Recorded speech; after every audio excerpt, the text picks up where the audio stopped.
भाई अभी ये बहुत ही ज़्यादा अर्ली है। मुझे लगता है कि अभी बैलेट पेपर का काउंटिंग हो रहा है और बहुत सारे चैनल तो हमें दिखा रहे हैं कि हम 12 पे चल रहे हैं, भारतीय जनता पार्टी 3 पे चल रही है। मुझे लगता है कि मुझे थोड़ा सा धैर्य रखना चाहिए और अवधेश जी को चश्मा अपना उतार करके देखना चाहिए। दिल्ली की जनता के में बहुत कहा जा रहा था कि बहुत मेहनती आदमी है, पब्लिक के बीच रहता है। केजरीवाल नई दिल्ली सीट से पीछे चल रहे हैं, ये एक और बहुत बड़ी खबर है।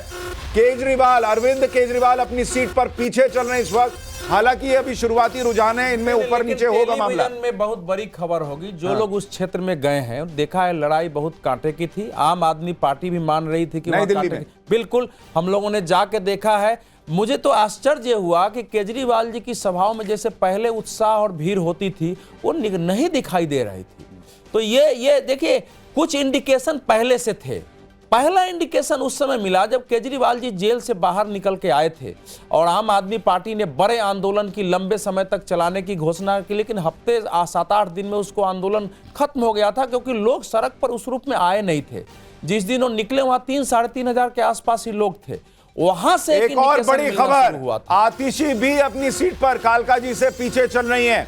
तो अरविंद केजरीवाल नई दिल्ली से पीछे चल रहे हैं, आतिशी जो मौजूदा मुख्यमंत्री हैं वो अपनी सीट से कालका जी से पीछे चल रही हैं।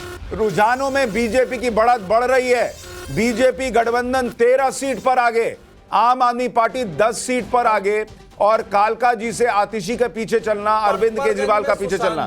मनीष जी भी पिछले बार 3207 वोट से वो तो लास्ट मिनट में उनका मामला, इसलिए वो जो है वो सीट फंसी हुई थी, तभी वहां से वो छोड़ के गए हैं। अब इस वक्त एक और बड़ी खबर, मनीष सिसोदिया भी जंगपुरा में पीछे चल रहे हैं। यानी आतिशी, अरविंद केजरीवाल और मनीष सिसोदिया, 3 बड़े चेहरे, 3 बड़ी सीट, तीनों का पीछे चलना शुरुआती रुझान में। अभिषेक भाई, आपके तीनों बड़े नेता पीछे चल रहे हैं।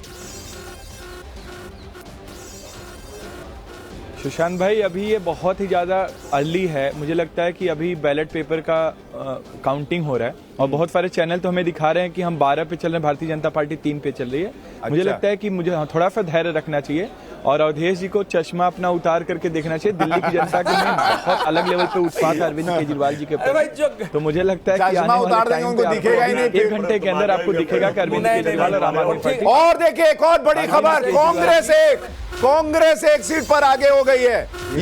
ये अपने आप में इस वक्त जो स्टूडियो में जगदीश भाई बैठे हैं उनके लिए बड़ी खुशखबरी लाने वाली खबर है। जगदीश भाई का चेहरा खिलखिला उठा है, कांग्रेस 1 पर आगे। जब ईवीएम खुले तो केजरीवाल कहां जाएगा मुझे ये नहीं पता लगा। मेरा चेहरा खिल रहा है। नहीं, लेकिन हाँ। एक बात है कि पोस्टल बैलेट में अगर इतने कांटे की टक्कर है तो रिजल्ट आम आदमी पार्टी के पक्ष में जा रहा है, ये आप प्रेडिक्ट कर सकते हैं। आप ईवीएम खुलने दो ना, फिर बात करेंगे भाई। हाँ, नहीं वो ये कह रहे हैं एक्चुअली पोस्टल बैलेट बीजेपी का ट्रेडिशनल वोटर रहता है, इसलिए वो कह रहे हैं कि अगर यहाँ केजरीवाल टक्कर दे पा रहे हैं तो फिर तो वो ईवीएम में दे ही देंगे, क्योंकि वहां पर पिछले बार भी बैलेट में केजरीवाल आगे थे। हम बहुत सारे जो एम्प्लॉइज है वगैरह जो जुड़े हुए वो उनको वोट करते, तो केजरीवाल जी का एक वोटर बेस था। बट मुझे लगता है कि अगर इतनी कांटे की टक्कर है पोस्टल बैलेट में तो बीजेपी का एक मोमेंटम बढ़ गया है और बीजेपी जब मोमेंटम पकड़ती है तो आगे जाती है। मुझे लगता है जैसे भाई ने कहा कि अगर बैलेट ईवीएम खुलेगा तो देखिए ये बोलते 12-11 हो गया है मामला। आप देखिए पोस्टल बैलेट में 12-11 का मामला दिख रहा है और ये कांटे की टक्कर पोस्टल बैलेट में ये बता रही है कि मामला किधर भी जा सकता है। इसलिए टाइम्स नाउ नवभारत पर बने रहिए। 12-13-11 बोलते 13-11, 13 पर बीजेपी आगे, 11 पर आम आदमी पार्टी। और इसमें सबसे बड़ी बात यह है कि फिलहाल जो राजकुमार आनंद आम आदमी पार्टी छोड़कर बीजेपी में आए थे वो भी आगे चल रहे हैं और रविंदर सिंह नेगी अवध ओझा से आगे चल रहे हैं पटपड़गंज की सीट पर। दूसरी बड़ी बात आपको बता दूं कि केजरीवाल, आतिशी और मनीष सिसोदिया तीनों अपनी सीट पर पीछे चल रहे हैं इस वक्त। ये बड़ी खबर है। अमित हमारे सहयोगी हमारे साथ है। अमित, पोस्टल बैलेट में इतने कांटे की टक्कर, आपको क्या लग रहा है?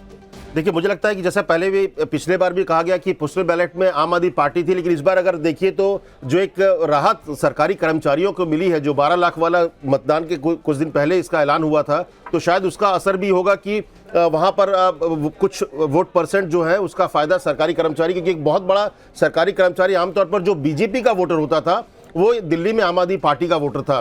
देखिए, अगर पोस्टल बैलेट में फायदा हो रहा है तो निश्चित तौर पर मुझे लगता है कि आगे भी बीजेपी को फायदा होगा। बीजेपी उसी उम्मीद पे है कि जो सरकारी कर्मचारियों का ऑब्वियसली अगर 12 लाख वाले का जो फायदा मिल रहा है टैक्स वाले का, तो उसका फायदा हो सकता है। जो कांग्रेस की बढ़त दिख रही है, ये बादली की सीट है जहां से फैक्टर होगा। मिडिल क्लास दिल्ली में सबसे जो संकट रहा है वो सड़क का रहा है। कोई भी देखिए, एक मिनट सर, बोलते बोलते ये गैप बढ़ना शुरू हो गया है। आम आदमी पार्टी 10 और बीजेपी गठबंधन 15। बीजेपी अपनी लीड बढ़ाती जा रही है। टाइम्स नाउ पर बैठा हूं तो इसी का आंकड़ा देख रहा हूं, लेकिन मैंने कई खोले हैं, उसमें आप बीजेपी 15 दिखा रही है, लेकिन आम आदमी पार्टी को 4, 1 कांग्रेस को, कई जगह यह है। तो चूंकि यहां बैठे हैं इसके अनुसार हम चर्चा कर रहे हैं, लेकिन अलग अलग आंकड़े आ रहे हैं। बैलेट पेपर में भी पिछली बार आप याद करिए, हम लोग बैठे थे टेलीविजन चैनल पर और पिछली बार भी आम आदमी पार्टी आगे थी। तो लड़ाई इस बार है, गैप भर रहा है, जीत हार कम अंतर से होगी। एक 2%, 3% का अंतर हो सकता है, 4% से ज्यादा का अंतर दिल्ली के चुनाव में इस बार नहीं होने वाला। ठीक है, Shashi Shankar Singh ground zero research के हमारे साथ हैं। शशि भाई, उस दिन आपने प्रिडिक्ट किया था कि आम आदमी पार्टी को बढ़त है, 20 सीटों पे मामला इधर उधर जो है वो डिसाइड करेगा किधर जाएगा मामला। अब आपका फाइनल आपको आंकड़ा क्या है कि किसकी सरकार बन रही है, और ये 10 और 15 का मामला आपको किधर जाता दिख रहा है? देखिए, मैंने उस दिन भी बोला था कि करीब 20 ऐसी सीटें हैं जो बीजेपी जीत रही है और 21-22 आम आदमी पार्टी जीत रही है और बाकी पर क्लोज फाइट है। और मैंने ये भी बोला था कि अरविंद केजरीवाल जी फंसे हुए हैं और बोले थे कि वहां पर जो भी जीतेंगे वो तो उस दिन बोले थे और आपने कहा था कि अब मैं आपको फिर एक दिन बाद बताऊंगा क्या होगा। बताइए। आज भी मैं ये बोल रहा हूं कि बीजेपी को थोड़ा सा बढ़त है क्लोज फाइट में, क्योंकि उनका बूथ मैनेजमेंट अच्छा रहता है। लेकिन अरविंद केजरीवाल की सीट पर पूरा फोकस कीजिए। 1535 के बीच में जो जीतेगा वही जीतेंगे।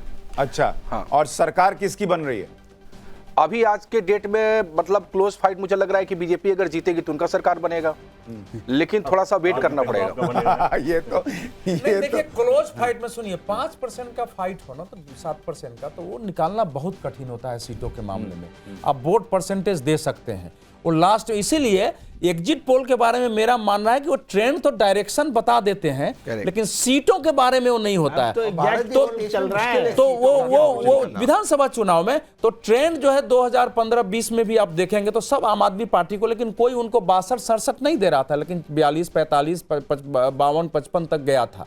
तो ट्रेंड बताती है। और इस बार चूंकि फाइट है, आप देखिए 44-46 बता रहे हैं, कोई 44-48 बता रहा है, तो 2-4% के अंतर को आप कैसे सीटों में और अभी तो देखिए जिस तरह से 15 और 10 का मामला दिख रहा है और कांग्रेस अगर एक सीट पर बढ़त ले रही है, क्या तहसीन पूनावाला ये तस्वीर दिख रही है कि कांग्रेस के लिए जो कहा रहा था वोट प्रतिशत बढ़ेगा वो बढ़ा है? क्या ये उसके शुरुआती संकेत हैं, और अगर ऐसा हुआ है तो केजरीवाल के लिए संकट बढ़ा सकती है कांग्रेस? मुझे इस बात का पूरा विश्वास है, शाम को जब मैं आपके साथ शो पर आऊंगा, कि कांग्रेस का वोट परसेंटेज डबल, शायद उससे भी ज्यादा हो।